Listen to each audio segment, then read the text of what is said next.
ओम शांति।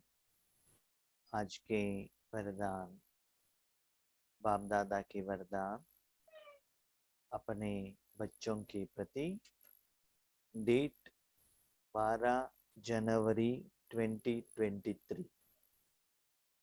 वरदान है, अपनी शक्तिशाली स्थिति द्वारा दान और पुण्य करने वाले पूजनीय और गायन योग्य भव। अपनी शक्तिशाली स्थिति द्वारा दान और पुण्य करने वाले पूजनीय और गायन योग्य भव। इस दुनिया में भगवान के नाम पर दान किया जाता है। स्पेशली भक्ति मार्ग में कर्मों का फल अच्छा होने के लिए दान किया जाता है और पुण्य का काम किया जाता है। लेकिन क्वेश्चन, दान कौन कर सकता है? जिनके पास ज्यादा साधन हो, पैसा हो, उनके पास एक्सेस हो, वही दान कर सकता है ना। जिसका पेट ही नहीं भरा है, जो लोन पर है, वो कैसे दान कर सकता है? तो लौकिक में जिनके पास ज्यादा पैसा रहेगा, टेम्पल में गरीब लोगों को, और जहाँ भी कुछ प्रॉब्लम है, अर्थक्वेक हुआ है, जरूरत है, वहाँ साधन या धन, एजुकेशन जो भी है, दान के रूप में दिया जाता है। क्यों? क्योंकि वो लोग अपने को शरीर समझते हैं और आगे वाले आत्माओं को भी शरीर समझने के कारण शरीर के लिए जो भी आपदाएं आते हैं, शरीर के लिए जो भोजन चाहिए, कपड़े चाहिए, मेडिसिन चाहिए, एजुकेशन के लिए, वहां दान किया जाता है या पुण्य का कर्म किया जाता है। लेकिन हमको भगवान ने यहाँ यथार्थ ज्ञान दिया है और भगवान ने कहा है, बच्चे आप आत्मा हो। साथ में उनके पास जो जितना कमाई होता है, एक्स्ट्रा पैसा रहता है, उसके अनुसार दान देते हैं। कोई कोई 1000 लोगों को भोजन खिला सकते हैं, कोई कोई 5000 लोगों को भोजन खिला सकते हैं। लेकिन आपको रूहानी दान करना है, उसके लिए शक्तिशाली बनना है। माना उतना शक्ति को अभी जमा करना है। भगवान कहते हैं दान का जो काम है भविष्य में आएगा। अभी आप वाचा द्वारा ज्ञान का दान कर रहे हो और किसी को बैज दे रहे हो, किसी को टोली दे रहे हो, किसी को गिफ्ट दे रहे हो। लेकिन बच्चे, अंतिम समय में आपके आगे करोड़ों आत्माएं आते हैं। मनुष्य आत्माएं भी हो सकती है या कोई भी आत्मा भी हो सकती है। आपके सामने जिनके पास रूहानी कमाई का स्टॉक है, उनसे दान में रूप में लेने के लिए आते हैं। याद रखिएगा भगवान का महावाक्य, आपके पास जितना जमा है उसमें 1 सेकंड का दान का फल, भले दृष्टि द्वारा, चाहे संकल्प द्वारा, शुभ भावना शुभ कामना द्वारा, 1 सेकंड में वो सारी आत्माओं को ऐसे एहसास होगा कि उनको मुक्ति का एहसास मिलेगा। लास्ट में शरीर त्याग करने के समय पर आपके साधन के रूप में आपके द्वारा भगवान, परमात्मा, शिव बाबा, आपके पिता उन सभी आत्माओं को सच्चे सुख का अनुभव कराएंगे 1 सेकंड में, भले वो जहां भी है। ऐसे नहीं वो आपके सामने भी आए या जूम द्वारा आए या मोबाइल द्वारा आए, टेलीफोन द्वारा, टेलीविजन द्वारा आए, ऐसा नहीं। जो आत्मा जहां भी है उनको वो अनुभव होगा। उसके बाद वो आत्माएं शरीर को त्याग करेंगे और परम धाम में आराम से रहेंगे 2500 साल तक। उसके बाद द्वापर युग में जब उनका पार्ट आता है तब वो नीचे आएंगे। आने के बाद वो लोग क्या करते हैं मालूम है? उनकी जिंदगी के लास्ट सेकंड में आपके द्वारा जो उनको अनुभव हुआ, अनुभूति हुआ, उसके रिटर्न में उनका जिंदगी का 2500 साल आपका गायन करेंगे, महिमा करेंगे। आपने तो दिया 1 सेकंड में। सत्यता ये है, आपने नहीं दिया। आप सिर्फ साधन बने भगवान के हाथ में। तो आपके द्वारा भगवान उतना महान कार्य कर सकते हैं, करेंगे भी, क्योंकि बाबा का ऐसा पाठ भविष्य में है। लेकिन उसके लिए आपको अभी से उस शक्ति को कमाना पड़ता है, जमा करके रखना पड़ता है, उतना तपस्या करना पड़ता है। दान देने के समय पर आप जाकर कमाई नहीं कर सकते हो। पहले आपके पास स्टॉक रहना चाहिए उतना वॉल्यूम में। और याद रखिएगा, जो आत्मा 1 सेकंड के वो अनुभव से इतना खुश होती है, तो जब आप कमाई करते हो भगवान की याद द्वारा, योग द्वारा, तपस्या द्वारा, आपको कितना अनुभव होना चाहिए। समुद्र के एक ड्रॉप पानी पीने से कोई व्यक्ति इतना खुशी होता है, 2500 साल का सारे सुख को भूल जाता है, इतना अतीन्द्रिय सुख का अनुभव करता है।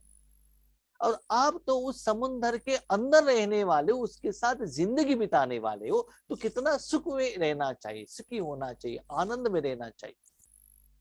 लेकिन आज भी आप भगवान के आगे जाके मांग रहे हो, भगवान ये दे दो, वो दे दो, ये करो, वो करो। आपके द्वारा भगवान ऐसे महान कार्य कराते, ऐसे आप सोच नहीं सकते। पहले आप कहते थे नहीं नहीं बाबा, ये तो काम हमारे से नहीं होता है, दादियां करेगी। क्या आज दादियां हैं आपके साथ में? मम्मा है, रमा बाबा है। यस, वो आएंगे जरूर, वो रहेंगे जरूर। लेकिन वो सभी लोग श्री कृष्ण के साथ सत्युग का स्थापना का कार्य में वो रहेंगे। लेकिन ये सेवा आपको ही निमित्त होकर करना है, आपको नहीं, मुझे करना है। इसे रिस्पॉन्सिबिलिटी ले लो ना। संडे मुरली में बाबा ने कहा, बच्चे सारा लौकिक जिंदगी का रिस्पॉन्सिबिलिटी मैं ले लेता हूँ, भगवान का रिस्पॉन्सिबिलिटी जो भगवान कह रहे हैं उस कर्म में आप साथी बनो। कोई कंपनी में चेयरमैन बनता है तो उनका सारा जिम्मेदारी कंपनी वाला ले लेता है, उनको आना जाना, बच्चों का एजुकेशन सब कुछ देखता है। सिर्फ आप कंपनी के बारे में सोचो। जब लौकिक कंपनी वाले इतना अपने एम्प्लॉय को संभाल करते हैं, पालना कर सकते हैं, या भगवान नहीं करेगा? तो इस आधार पर बच्चे अभी पुरुषार्थ, साधना और सेवा चलना चाहिए। तो उसके लिए हम वैसे बन सकते हैं या नहीं बन सकते, कैसे पता चलेगा? वर्तमान समय में आप भगवान के साथ मन को कनेक्शन में रखते हो। अभी आपके सामने आपके परिवार वाले ही आत्माएं आते हैं, ईश्वरी परिवार वाले आत्माएं आते हैं। आपको देखते ही 1 सेकंड में उनको सच्चा परमात्मा का अनुभूति होना चाहिए। भले आप कुछ भी कर्म कर रहे हो, ऐसा नहीं आपको स्टेज मिल जाएगा तभी आपको अनुभव, उनको अनुभव होगा, वैसा नहीं। लेकिन मन के सीधे को स्टेज में फिक्स करो। जिसे हम सभी ने सुना है, ब्रह्मा बाबा एक बार पौधे में पानी डाल रहे थे। उस समय कोई एक व्यक्ति आ गए, तो उन्होंने सोचा ये यहाँ का गार्डन मेंटेन करने वाला माली है। उन्होंने पूछा यहाँ कोई ब्रह्मा बाबा है, वो कहाँ रहते हैं, उनसे मिलना है। तो बाबा ने सिर उठाया और उनको देखा, कुछ कहा नहीं। और दृष्टि में इतना शक्ति था, तो तुरंत उनको पता चल गया यही है ब्रह्मा बाबा। आपके संकल्पों में, दृष्टि में उतना शक्ति रहना चाहिए। क्या हमारे पास है? हम क्या करते हैं? स्थूल धन का दान करते हैं, भोजन करते हैं और कहते हैं भाई जी क्या है, आज मेरे बेटे का बर्थडे था ना, था तो हम सेवा केंद्र पर गए, 15,000 रुपए दे दिया, सारे ब्राह्मणों को पेट भर के वैरायटी 15 वैरायटी की भोजन खिलाया। क्या फायदा? क्या फायदा बताइए? आपको ऐसे रेडी होना चाहिए, परमात्मा का निराकार शक्ति सारे विश्व तक फैलाना है। ऐसे साधना खुद करो, बाबा करेगा, लेकिन सिर्फ ऐसे अपने मन को भगवान के आगे समर्पित करो। उसका जो सिम्टम्स अभी से ही आपकी जिंदगी में दिखाई देना चाहिए। तो एम एंड ऑब्जेक्ट ओ रखो, इससे महान कार्य के लिए अपने को योग्य बनाओ। इसके आधार पर 2500 साल में तो अभी का सेवा का फल तो ले लेते हो, साथ में 2500 साल का उन भक्त आत्मा आपके आगे आते हैं, उनका दुआ, आशीर्वाद, प्यार, स्नेह, रिस्पेक्ट से 2500 साल द्वापर कलयुग में भी आप मस्त रहेंगे। ठीक है।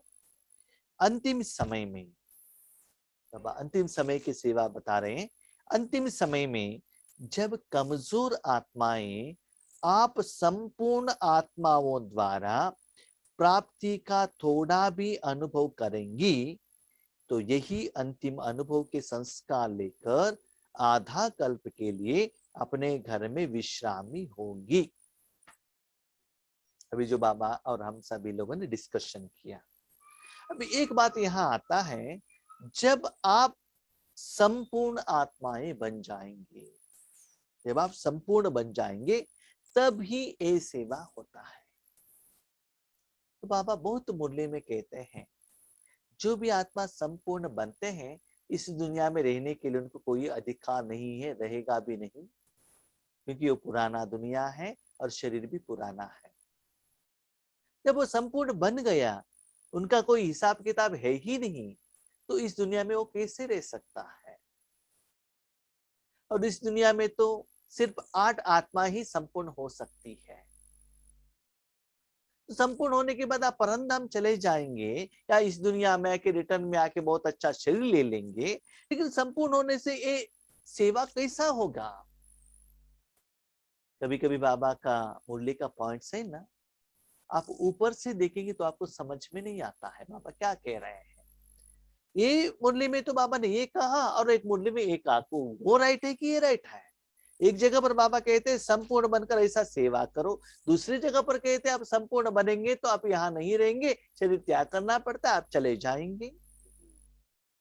तो किस बात को माने? तो बाबा कहते हैं बच्चे, यहां संपूर्णता माना आपके मन बुद्धि, क्लियरली सुनिएगा, आपका मन बुद्धि उस सेवा के टाइम पर जब बाबा उनकी इच्छाओं के अनुसार, बाबा की इच्छा के अनुसार आपका तन मन लेता है, उस समय आपका मन बुद्धि 100% संपूर्ण ओनली इन बाबा में समर्पित होके रहना चाहिए। उस समय जैसे गुलजार दादी के तन में बाप दादा आते थे, जब तक बाप दादा उस शरीर से बाहर नहीं जाते थे, तब तक दादी अपना तन मन बुद्धि आत्मा सहित सब भगवान के आगे, बाप दादा के आगे समर्पित करती थी। उस समय याद रखिएगा, आपके पास प्रैक्टिकल है। उस समय जब बाप दादा उनके तन में आते थे, जो भी लोगों को, चाहे भक्त लोगों को और बाबा के बच्चों को साक्षात्कार कराते थे, ज्ञान देते थे, समस्या का समाधान देते थे, हर मनुष्य आत्माओं का क्वेश्चन का समस्या का समाधान देते थे, आंसर देते थे। लोग उस समय भले गुलजार दादी का शरीर है, भगवान के रूप में देखते थे, क्योंकि सिर्फ वहां उस शरीर के ऊपर, मनोबुद्धि के ऊपर भगवान का अधिकार था। लेकिन उस समय था, सब समझ ले 7:30 बजे बाबा उनके तन में आ गए, 10:30 बजे तक बाप दादा उनके तन में हैं। लास्ट जो ग्रुप वालों को बाबा दृष्टि देते हैं, उसके बाद तब तक संपूर्ण स्थिति, संपूर्ण माना क्या है, आपका समय, संकल्प, साधन संपूर्ण भगवान के आगे समर्पित करना। ठीक है, आप दादा चले गए। उसके बाद थोड़ा आवर्स तक दादी का शरीर लाइट रहता था। उसके बाद इनका हिसाब किताब स्टार्ट, मेडिसिन लेना, दर्द आना, इंजेक्शन लेना। मैंने एक बहन से सुना है, गुलजार दादी का जो पाँव है ना, वो इतना माना स्ट्रांग है। स्ट्रांग माना गया ब्लड सर्कुलेशन ठीक से नहीं होता था। क्यों? जब बाबा उनके तन में आते थे, रात में आकर सुबह तक रहते थे, तो एक ही पोजीशन में शरीर रहेगा तो ब्लड सर्कुलेशन नहीं होता है ना। तो ऐसे बाबा कहते, उस समय जब बाबा आपको यूज कर रहे हैं, तो आपका संपूर्ण साधन, समय, संकल्प सब कुछ भगवान लेना चाहिए। तभी ऐसे सेवा आपके द्वारा बाबा करा सकता है। और याद रखिएगा, भगवान ने किस आत्मा को क्या सेवा की, कैसे किया, कितना किया, आगे वालों को किया या दुनिया के कोई कॉर्नर में रहने वाले आत्माओं को किया, वो उस शरीर में रहने वाले आत्मा को पता नहीं चलता है। सिर्फ भगवान जाने, वो कंसर्न आत्मा जाने। बस सिर्फ वो आत्मा को ये पता चलता है भगवान मुझे यूज कर रहा है, मैंने तन मन भगवान को दे दिया, वो उनको उतना ही पता रहता है। लेकिन कहाँ, क्या, कितना, कैसे, कितना दिया, ये उस आत्मा को पता नहीं चलता। तो ऐसे अपने मन को 100% समर्पण करने का प्रैक्टिस आपको इस दिन से अव्यक्त मास में करना चाहिए।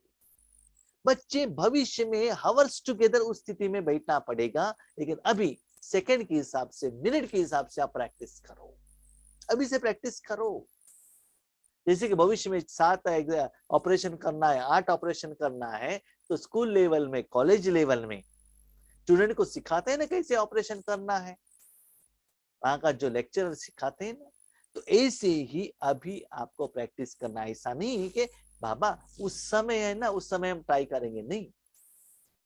वहां एग्जीक्यूशन वहां करना है, लेकिन प्रैक्टिकल अभी ही करना है। उसका रिजल्ट क्या होगा? आपके द्वारा जो भगवान की शक्ति का अनुभव उनको मिल जाएगा, उसके बाद वो परंधा में जाके विश्राम हो जाएंगे। माना उनको जो सच्चा सुख चाहिए ना, आपके द्वारा उनको मिल जाएगा, वो संतृप्त हो जाएंगे। यस, मुझे जो चाहिए तो वो मिल जाएगा। याद रखिएगा, उनको 1 सेकंड का सुख, और आपको, आपने कल या इस दिन से प्रैक्टिस किया, जब तक आप इस शरीर में हो तब तक वो सुख को निरंतर अनुभव कर सकते हो। क्योंकि बाबा वरदान के रूप में दे रहे, दान के रूप में दे रहे, लेकिन अपने मन को ऐसे सेट करो। और फिर द्वापर में भक्त बन आपका पूजन और गायन करेंगे।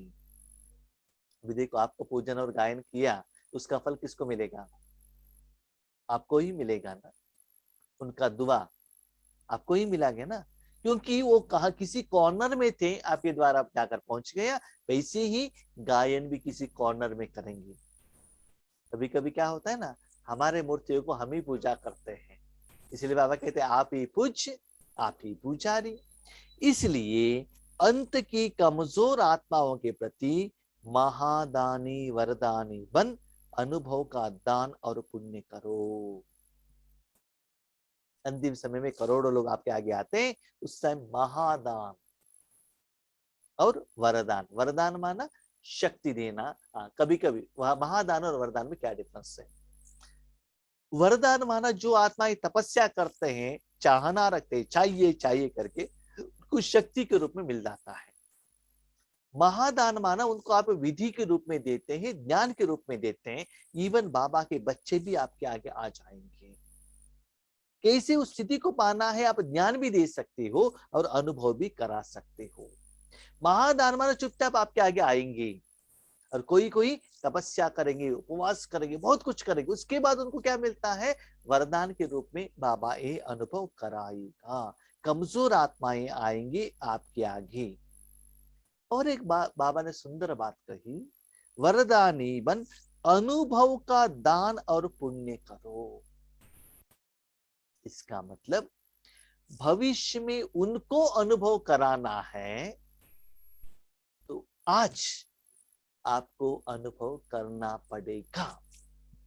आज ही प्रैक्टिकल दिन है, आज अनुभव करो वो लेवल का, और वो अनुभव को अंत समय तक इकट्ठा करते चलो, जमा करते चलो, क्योंकि भविष्य में उन लोगों को देने के लिए आपके पास रहना चाहिए। कल आप अनुभव नहीं करेंगे तो दूसरों को देंगे कहे कब? अब आप अनुभव करो तभी उनको अनुभूति हो सकता है। अनुभव करो और उसको दान और पुण्य में परिवर्तन करो। माना रिटर्न में कुछ एक्सपेक्टेशन मत रखना कि हम जो दे रहे उससे उनकी तरफ से ये रिटर्न में आपको आना चाहिए। तो वो शक्ति जितना फ्लो होता है आपको ऐसे लगना चाहिए कि मैंने पुण्य का काम किया है। दुनिया में कोई पुण्य का काम करते हैं तो लोग उनको कितना सम्मान करते हैं, कितना प्यार देते हैं, वो खुशी का एहसास उस आत्मा को होता है ना। तो ऐसे ही आपको उस विधि के लिए बाबा कल यूज करने वाले हैं। तो इसलिए अपने मन को सबसे हटाकर संपूर्ण भगवान के हाथ में समर्पित करो। यह सेकंड का शक्तिशाली स्थिति द्वारा किया हुआ दान और पुण्य आधा कल्प के लिए पूजनीय और गायन योग्य बना देगा। इस सेंटेंस में बाबा ने दो बात कही। एक बात क्या कहा बाबा ने, बच्चे ये अनुभव सेकंड से स्टार्ट करो, 1 सेकंड से ही। भले एक तुरंत आप 1 मिनट नहीं बैठ सकते हैं, अवर्स टुगेदर नहीं बैठ सकते, इसलिए आज का दिन जो वरदान मैं जिस दिन दे रहा हूं, मैं आपको दे रहा हूं, उसको सेकंड से स्टार्ट करो। नेक्स्ट थोड़ा समय के लिए 2 सेकंड 30 सेकंड। साथ में दूसरा सीक्रेट बाबा ने कहा, बच्चे आगे वाले आत्मा को 1 सेकंड ही अनुभूति होती है, प्रोवाइडेड उस स्थिति में आप स्थित रहेंगे। तो आपका 1 सेकंड का स्थिति है तो उसी समय उनको भी 1 सेकंड का सभी लोगों को अनुभव होगा। जब वो होगा तब आपको कहा जाता है पद्मा पदम भाग्यशाली। अभी आप सोचिएगा, दुनिया में 850 करोड़ मनुष्य आत्माएं हैं एग्जाम्पल, उन सभी लोगों को 1-1 रुपए जाकर पहुंचना चाहिए जो आपके कमाई से। तो आपके द्वारा 1 सेकंड में 850 करोड़ मूव होना चाहिए ना। तो उनके लिए कितना पैसा मिलेगा, आपके लिए कितना वॉल्यूम बाहर से निकलेगा, तो उनका अनुभव में कितना परसेंटेज रहेगा, आपके अनुभव में कितना परसेंटेज रहेगा? क्या दोनों इक्वल रहेगा? 850 करोड़ जो पैसा है उसको जो अनुभव होता है और 1 रुपए का अनुभव करता है, दोनों सेम रहेगा क्या?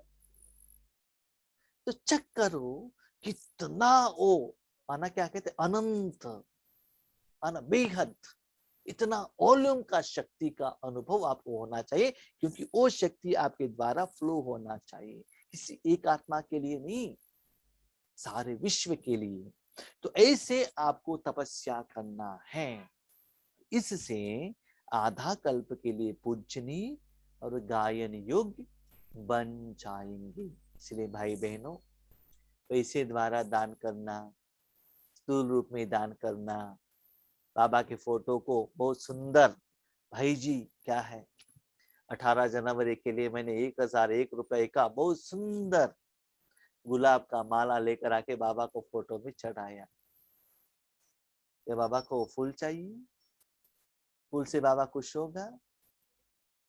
1001 रुपए वेस्ट हो गए ना। क्या आपका फूल का हार देखकर लोगों को योग लग जाएगा? बाबा कहते हैं मुझे फूल का जरूरत नहीं है, लेकिन आप फूल बनो, वो चाहिए। लेकिन हम स्थूल रूप में बाबा को अपने प्यार को, रिस्पेक्ट को शो करते हैं, उसका जरूरत नहीं है बाबा को। बच्चे सूक्ष्म रूप में करो ना, वही बच्चे मुझे अच्छा लगता है, अच्छे लगते हैं, कम खर्च बालानशिनी। जो भी बाबा सूक्ष्म रूप में कहते हैं हम स्थूल रूप में उसको फॉलो करते जाते हैं। इसलिए अभी सूक्ष्म रूप में साधना करो। बाबा ये साधना करने से हमारे जिंदगी में कोई समस्या आएगा नहीं क्या? जरूर आएगा। उस समय क्या करें? स्लोगन में बाबा कहते हैं, परिस्थितियों में घबराने के बजाय साक्षी हो जाओ तो विजयी बन जाएंगे। जितना आप साधना तीव्र करते जाएंगे उतना माया उतना ही पीछे खींचने के लिए आपको क्या करेगी? रेडी रहेगी। समस्या लेकर आएगी, परिस्थिति लेकर आएगी, बीमारी आएगा, सब कुछ आएगा, लेकिन घबराओ नहीं, साक्षी हो जाओ। तो बाबा रेडी है ना विजयी बनाने के लिए। उसके प्रभाव में मत आओ, उसके फल में मत आओ।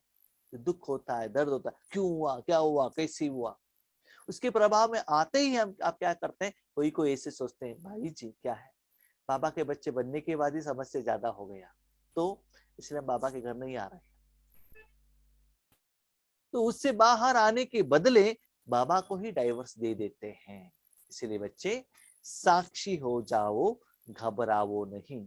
याद रखना, जब आपको मैं इतना प्यार करता हूँ, इतना सहयोग देता हूँ, जब जरूरत के समय पर भी जरूर मैं आपको सहयोग देता हूँ। एक एग्जाम्पल बाबा आपको कह रहे हैं, बच्चे देखो आप बहुत बीमार हो, दर्द है, उसके बाद डॉक्टर इंजेक्शन देंगे, तभी तो डॉक्टर के ऊपर आपको विश्वास आएगा, निश्चय आएगा ना। तभी आप क्या कह सकते हो, हाँ डॉक्टर तो अच्छा है। आपका शरीर में कोई दर्द ही नहीं है, तब डॉक्टर के पास आप जाएंगे?